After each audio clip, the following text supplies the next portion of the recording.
o retorno gera conversão em todo mundo.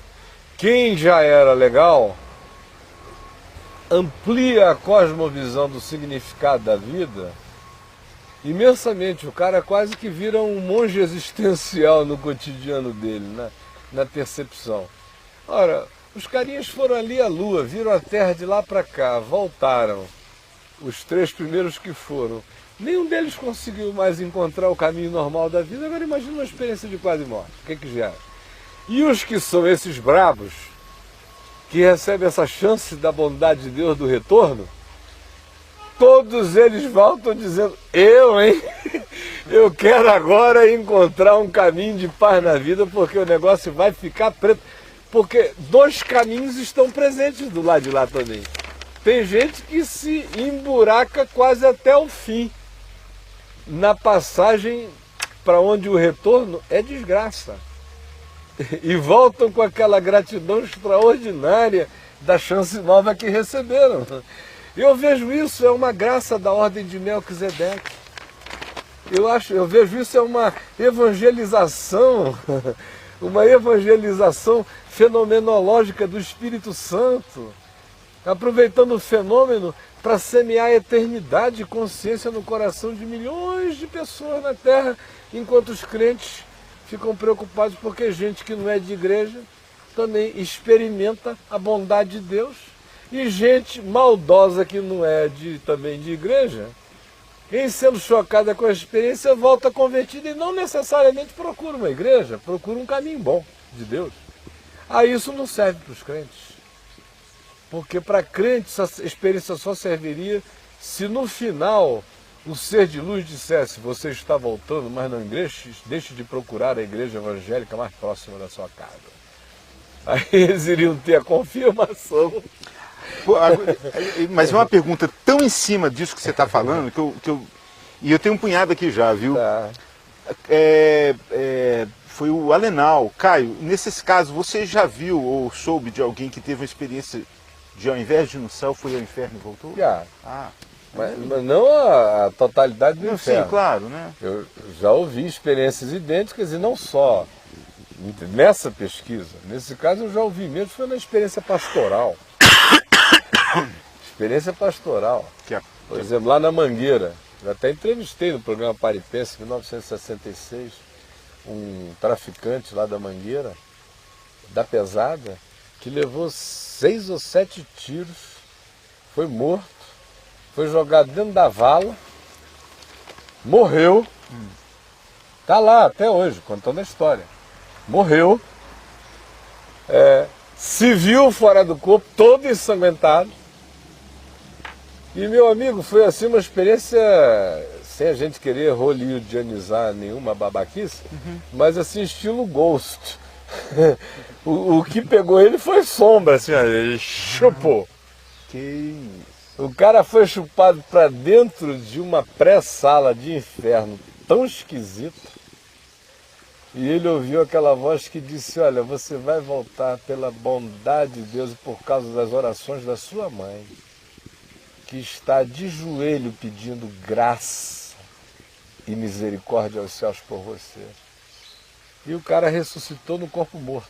Está lá cheio de bala, é pastor de uma igreja lá no alto da Mangueira, num fim de mundo que você entra, é uma salinha desse tamanho, se você ficar 5 minutos lá dentro, você sua mais do que numa sauna úmida. E ele gritando lá a pregação dele pelo morro inteiro, igual um desvairado. Agora, entre vários outros casos. Se você quiser um outro caso que não chega a ser esse, mas que não é quase morte, porque o cara morreu, mas que ilustra um pouco isso, já seria muito mais uma experiência de projeção.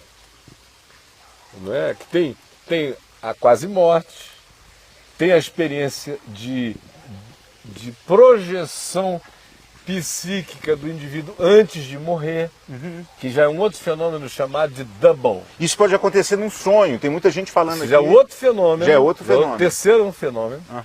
Tem o do double, que é o cara que, na véspera da morte, aí você tem figuras eminentes na história, inclusive a Rainha Vitória, e que um dia antes dela morrer, enquanto ela estava moribunda no leito, ela visitou o palácio inteiro. Deixa eu te cortar só um pouquinho. Eu queria pedir a galera aqui. Eu tô doido para ouvir você, mas não consigo. Já tem um monte Dá um tempinho de pergunta. Dá um tempinho para mim poder. Ou então eu poder. Você se desliga um pouco e olha para mim, que aí pronto, cara, fica calmo. Então, a Rainha Vitória. 24... Foi uma experiência de quase morte, a vida se desenrolando e você aí, né? Pois é, rapaz, eu tô doido para te ouvir. 24 horas antes dela falecer, ela sofreu uma experiência dessa que a fenomenologia chama de doubles. Que daria Duplas. até é o desdobramento de você. Uma projeção psíquica. Mas ninguém via, porque era ela estava lá no leito. Quem não soubesse que ela estava no leito, só batia continência para a rainha, ou Vossa Majestade. Ela visitou o palácio todinho. E no dia seguinte, os que estavam cuidando dela no leito sabiam que ela não tinha saído do leito, estava aquele séquito de gente lá. E nem saíram do quarto até ela morrer. Mas no dia seguinte, a criadagem inteira, a corte inteira, todo mundo do palácio tinha visto ela andar. Esse é um fenômeno comum. Como uma mulher que está morrendo na Irlanda, no século XIX, longe dos 3 filhinhos, em desespero, e pede a Deus, dizendo: a única coisa que eu queria era que o Senhor me desse a graça de ir em casa hoje à noite, botar os 3 na cama, dar um beijo em cada um e abençoá-los, porque eu sei que eu não vou sair daqui. Naquela noite, os filhos: mamãe! Ele entrou em casa, cobriu todo mundo. Uma das características do double é que ele não fala. Ele não fala, ele se projeta, mas ele não fala. Não comunica. Agora, trazendo isso para um exemplo aqui da Rio Brasília. Eu tenho um amigo lá no Rio de Janeiro, que vive ainda hoje, o senhor Len Erle César, presbítero da Igreja Presbiteriana de Copacabana. Deve estar vivo, os filhos dele estão todos vivos. Ele me contou que quando Brasília estava sendo construída, e ele era um cara, na época, completamente cético. Brasília estava sendo construída, ele tinha uns caminhões. E ele falou: eu vou ganhar uma grana levando material do Rio para Brasília, e enfim. Eu vou ganhar porque essa é hora de ganhar dinheiro. Comprou uns caminhões e começou a fazer isso. Como ele era um cara muito disposto, embora tenha a ancestralidade de uma família muito eminente, ele dirigia também os caminhões. E ele disse que numa dessas viagens de Brasília para o Rio, na construção de Brasília, antes de 64, ele estava indo com um companheiro na boleia do caminhão, ele dirigindo, à noite, quando aqui no meio da estrada, ele viu um homem parado no meio do asfalto, sem se importar se seria atropelado ou não, fazendo assim, ó. E ele viu que o cara estava em desespero. E parecia um homem de classe média, bem vestido. Aí ele foi reduzindo, freando, parou em cima do homem. O cara nem falou, só fez assim, ó, com aquele olhar de desespero que dizia tudo. E ele e o amigo pegaram uma lanterna, o homem saiu correndo para dentro do mato. E eles foram com a lanterna atrás do homem. Quando chegaram lá, mais 100, 200 metros dentro, o carro do cara estava capotado, ainda com as rodas girando. E dentro do carro, a mulher dele e 3 filhinhos, ainda com vida. E o indivíduo morto.